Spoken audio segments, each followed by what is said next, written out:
ಅತ್ತ ಪಟ್ಟಕ್ಕಾಗಿ DKShi temple run ಮಾಡ್ತಿದ್ರೆ ಇತ್ತ ಸದನದಲ್ಲಿ ನಾನೇ 5 ವರ್ಷ ಸಿಎಂ ಅಂತ ಸಿದ್ದರಾಮಯ್ಯ ಗರ್ಜನೆ ಹಾಕಿದ್ದಾರೆ. ಡಿನ್ನರ್ ಆಗ್ತಾ ಇದ್ದಂತೆ ನಾನೇ ಫುಲ್ ಟೈಮ್ ಸಿಎಂ, ನಾನೇ 5 ವರ್ಷ ಸಿಎಂ, ಹೈಕಮಾಂಡ್ ನನ್ನ ಪರವಾಗಿದೆ ಅಂತ ಸಿದ್ದರಾಮಯ್ಯ ಘೋಷಿಸಿದ್ದಾರೆ. ಅಲ್ಲದೆ 2.5 ವರ್ಷ ಅಂತ ಎಲ್ಲೂ ಒಪ್ಪಂದ ಆಗಿಲ್ಲ, ಈಗಲೂ ನಾನೇ, ಮುಂದೆಯೂ ನಾನೇ ಮುಖ್ಯಮಂತ್ರಿ ಎನ್ನುವ ಮೂಲಕ ಡಿಕೆಶಿ ಅಂಡ್ ಅವರ ಟೀಮ್ಗೆ ಪರೋಕ್ಷವಾಗಿ ಟಾಂಗ್ ಕೊಟ್ಟಂತಿದೆ. ಈಗ ನಾನೇ ಮುಖ್ಯಮಂತ್ರಿ ಕೇಳಪ್ಪ, ಹೈಕಮಾಂಡ್ನವರು ನನ್ನ ಪ್ರಕಾರ ನನ್ನ ಪರವಾಗಿ ಇರೋದು. ಹೈಕಮಾಂಡ್ನವರು ಏನ್ ತೀರ್ಮಾನ ಮಾಡ್ತಾರೆ ಅದ್ರ ಪ್ರಕಾರ ನಡ್ಕೊಳ್ಳೋದು ನಾವು. ಹೈಕಮಾಂಡ್ ಲೆಜಿಸ್ಲೇಟಿವ್ ಪಾರ್ಟಿನಲ್ಲಿ ಮೊದಲು ಜನ ಆಶೀರ್ವಾದ ಮಾಡಬೇಕು, ಅವ್ರಿಗೆ ಉತ್ತರ ಕೊಡ್ಬೇಕಂದಲ್ಲ ಸರ್. ಆಮೇಲೆ ಲೆಜಿಸ್ಲೇಟಿವ್ ಪಾರ್ಟಿ ಮೀಟಿಂಗ್ನಲ್ಲಿ ಶಾಸಕರ ಆಯ್ಕೆ ಮಾಡಬೇಕು, ಆಮೇಲೆ ಹೈಕಮಾಂಡ್ನವ್ರು ತೀರ್ಮಾನ ಮಾಡಬೇಕು. ಹೇಳಿದಿನ ಹೊರತು ನಾನು ಬೇರೆ ಏನು ಹೇಳಿಲ್ಲ. ಈಗಲೂ ನಾನೇ ಮುಖ್ಯಮಂತ್ರಿ, ಹೈಕಮಾಂಡ್ ಅವರು ತೀರ್ಮಾನ ಮಾಡಿದ್ರು ನಾನೇ ಮುಖ್ಯಮಂತ್ರಿ. ಕರೆಕ್ಟ್ ಇಲ್ಲ ಹೇಳಿ. ಪ್ರತಿಪಕ್ಷ ನಾಯಕರೇ 2.5 ವರ್ಷಕ್ಕೂ ಪ್ರತಿಪಕ್ಷ ನೀವು ಉತ್ತರ ಕರ್ನಾಟಕ 2.5 ವರ್ಷ ಅಂತ ಹೇಳೇ ಇಲ್ಲ. ನಿಮ್ಗೆ ಯಾಕೆ 2.5 ವರ್ಷ ಅಂತ ಹೇಳಿಲ್ಲ. ಸ್ವಲ್ಪ ಸಮಾಧಾನ, ಸ್ವಲ್ಪ ಉತ್ತರ ಕರ್ನಾಟಕ 2.5 ವರ್ಷ ಅಂತ ಇಲ್ಲ. ತೀರ್ಮಾನ ಬರಬೇಡಿ, ನನ್ನ ಪರವಾಗಿರಿ. ಅವ್ರಿಗೆಲ್ಲ ಉತ್ತರ ಕೊಡಕ್ ಹೋಗಲ್ಲ. ಇದು ನಮ್ಮ ಪಾರ್ಟಿ ವಿಚಾರ, ನಮ್ಮ ಸರ್ಕಾರದ ವಿಚಾರ. ಸಿಎಂ ಹುದ್ದೆಯ ನಿರೀಕ್ಷೆಯಲ್ಲಿರುವ ಡಿಸಿಎಂ ಡಿಕೆ ಶಿವಕುಮಾರ್ ಕೊನೆಗೂ ಒಪ್ಪಂದದ ಮೌನ ಮುರಿದಿದ್ದಾರೆ. ರಾಜ್ಯ ಕಾಂಗ್ರೆಸ್ ಪಾಳ್ಯದಲ್ಲಿ ಅಧಿಕಾರ ಒಪ್ಪಂದದ ಚರ್ಚೆ ಆಗಿರೋದು ಸತ್ಯ. ನಾವಿಬ್ಬರೂ ಒಂದು ಒಪ್ಪಂದಕ್ಕೆ ಬಂದಿದ್ದೀವಿ, ಹೈಕಮಾಂಡ್ ಕೂಡ ಒಂದು ಒಪ್ಪಂದಕ್ಕೆ ತಂದಿದೆ. ಈ ಬಗ್ಗೆ ನಾವಿಬ್ಬರೂ ಮಾತನಾಡಿಕೊಂಡಿದ್ದೇವೆ. ಸಿದ್ದರಾಮಯ್ಯ 5 ವರ್ಷ ಸಿಎಂ ಆಗಿ ಇರಲ್ಲ ಅಂತ ನಾನು ಹೇಳಿಲ್ಲ. ಸಿದ್ದರಾಮಯ್ಯ ಪರ ಹೈಕಮಾಂಡ್ ಇರೋದಕ್ಕೆ ಅವರು ಸಿಎಂ ಆಗಿದ್ದಾರೆ ಅಂತ ಜಗದೀಶ್ವರಿ ಅಮ್ಮನವರ ದರ್ಶನದ ಬಳಿಕ ಡಿಕೆಶಿ ಸ್ಫೋಟಕ ಹೇಳಿಕೆ ನೀಡಿದ್ದಾರೆ. ಸುಮಾರು 5 ವರ್ಷದಿಂದ ನಾನು ಈ ಸ್ಥಳಕ್ಕೆ ಬಂದು ಈ ದೇವಿಯಲ್ಲಿ ನನಗೆ ಯಾವುದೋ ಒಂದು ನನ್ನ ಕುಟುಂಬದ ಕೆಲಸದ ಬಗ್ಗೆ ನಾನು ಪ್ರಾರ್ಥನೆ ಮಾಡಿದ್ದೆ. ಅದು ನನ್ನ ಇಷ್ಟ ನೆರವೇರಿತು. ಆ ತಾಯಿಗೆ ಮತ್ತೆ ಬರ್ತೀನಿ ಅಂತ ನಾನು ಬೇಡಿಕೆ ಮಾಡ್ಕೊಂಡಿದ್ದೆ. ಸೊ ಈ ಸಂದರ್ಭದಲ್ಲಿ ಬಂದು ಭೇಟಿ ಮಾಡಿ ಆ ತಾಯಿಗೆ ನನ್ನ ನಮನವನ್ನು ತಿಳಿಸಿ ಮತ್ತೆ ಆ ತಾಯಿ ಆಶೀರ್ವಾದವನ್ನು ಮಾಡಿ, ಆಶೀರ್ವಾದ ಮಾಡು ತಾಯಿ ನನಗೆ ಅಂತ ಹೇಳಿ ಕೇಳ್ಕೊಳ್ಳಿಕ್ಕೆ ಬಂದಿದ್ದೇನೆ. ನನಗೆ, ರಾಜ್ಯಕ್ಕೆ, ನಮ್ಮಂತ ಜನಕ್ಕೆ ಎಲ್ಲ ಕೂಡ ಒಳ್ಳೆಯದಾಗಲಿ ಅಂತ ಹೇಳಿ ಪ್ರಾರ್ಥನೆ ಮಾಡಿದ್ದೇನೆ.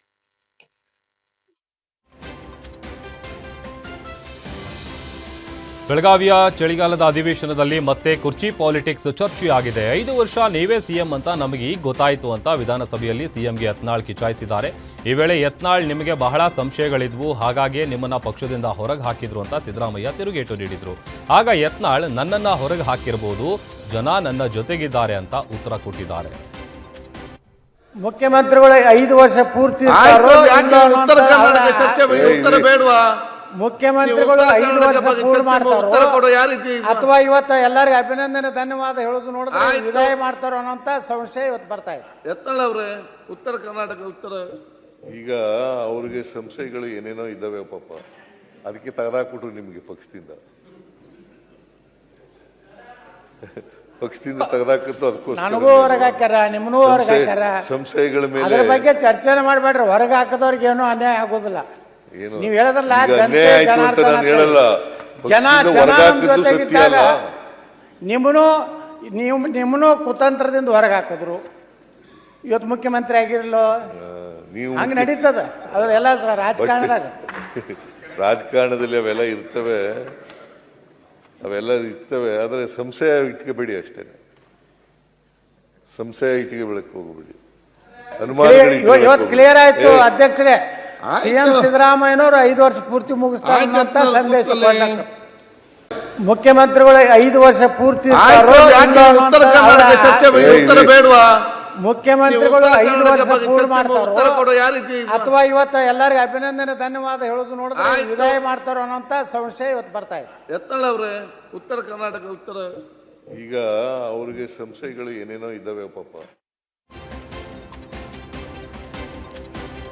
ತನ್ನ ಪಾಡಿಗೆ ತಾನು ರಸ್ತೆಯಲ್ಲಿ ಆಟವಾಡ್ತಿದ್ದ ಮಗುವಿಗೆ ಹಿಂಬದಿಯಿಂದ ಬಂದ ಕಿಡಿಗೇಡಿ ಜಾಡಿಸಿ ಕಾಲಲ್ಲಿ ಒದ್ದು ಹೋಗಿರೋ ಘಟನೆ ಬೆಂಗಳೂರಿನ ಬನಶಂಕರಿಯಲ್ಲಿ ನಡೆದಿದೆ. ಅಜ್ಜಿ ಮನೆಗೆ ಬಂದಿದ್ದ ನೇವ್ ಜೈನ್ ಎಂಬ ಬಾಲಕ ಮನೆ ಮುಂದೆ ಆಟ ಆಡ್ತಿದ್ದ. ಈ ವೇಳೆ ಹಿಂದೆಯಿಂದ ಬಂದ ರಂಜನ್ ಎಂಬಾತ ಬಾಲಕನಿಗೆ ವಿನಾಕಾರಣ ಕಾಲಿಂದ ಒದ್ದಿದ್ದು ಆ ದೃಶ್ಯ ಸಿಸಿ ಕ್ಯಾಮೆರಾದಲ್ಲಿ ಸೆರೆಯಾಗಿದೆ. ಆರೋಪಿ ರಂಜನ್ ವಿರುದ್ಧ ಬಾಲಕನ ತಾಯಿ ದೂರು ದಾಖಲಿಸಿದ್ದು ಬನಶಂಕರಿ ಪೊಲೀಸರು ಆರೋಪಿ ರಂಜನ್ ಅನ್ನ ಬಂಧಿಸಿದ್ರು. ಆದರೆ ಆತ ಜಾಮೀನಿನ ಮೇಲೆ ರಿಲೀಸ್ ಆಗಿದ್ದಾನೆ.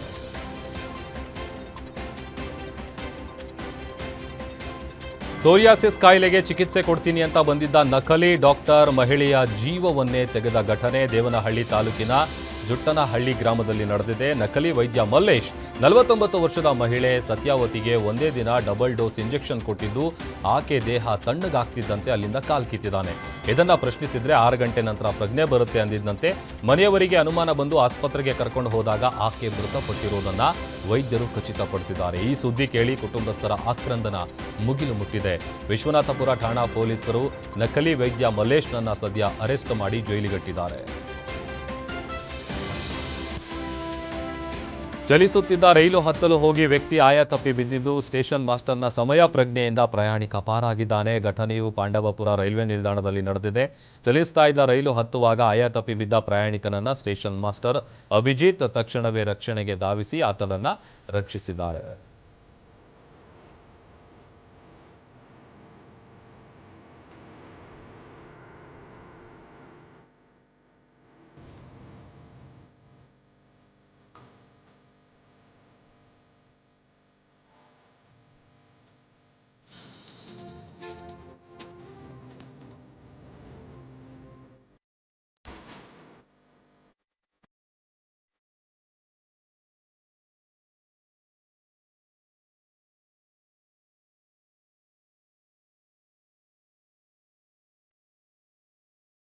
ರೈಲಿಗೆ ಸಿಲುಕಿ ಯುವಕ ಕೈಕಟ್ಟಾಗಿರುವ ಘಟನೆ ಕೋಲಾರ ಜಿಲ್ಲೆಯ ಬಂಗಾರಪೇಟೆ ರೈಲು ನಿಲ್ದಾಣದಲ್ಲಿ ನಡೆದಿದೆ. ಬಂಗಾರಪೇಟೆ ತಾಲೂಕಿನ ಚಿಕ್ಕ ಹೊಸಹಳ್ಳಿಯ ಸಂದೀಪ್ ಕೈ ಕಳೆದುಕೊಂಡ ಯುವಕ ಮುಂಜಾನೆ 7:30 ಸುಮಾರಿಗೆ ಮಾರಿಕುಪ್ಪಂನಿಂದ ಬೆಂಗಳೂರಿಗೆ ತೆರಳುವ ರೈಲು ಸಂಚಾರ ಆರಂಭಿಸ್ತಾ ಇದ್ದಂತೆ ರನ್ನಿಂಗ್ ಟ್ರೈನ್ ಹತ್ತಲು ಹೋಗಿ ಘಟನೆ ಸಂಭವಿಸಿದ್ದು ಎಡಗೈ ತುಂಡಾಗಿ ರೈಲು ಹಳಿಯಲ್ಲಿ ಬಿದ್ದಿದ್ದು ಯುವಕ ಪ್ರಾಣಾಪಾಯದಿಂದ ಪಾರಾಗಿದ್ದಾನೆ.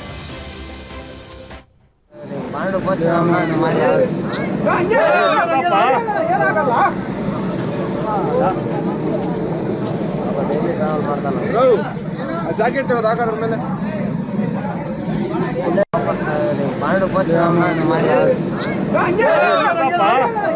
ಜಾಕೆಟ್ ಹಾಕೋದ್ರ ಮೇಲೆ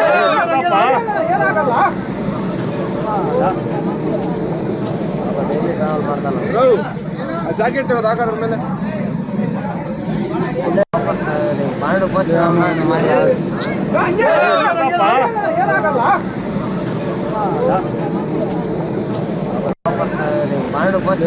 ಮೇಲೆ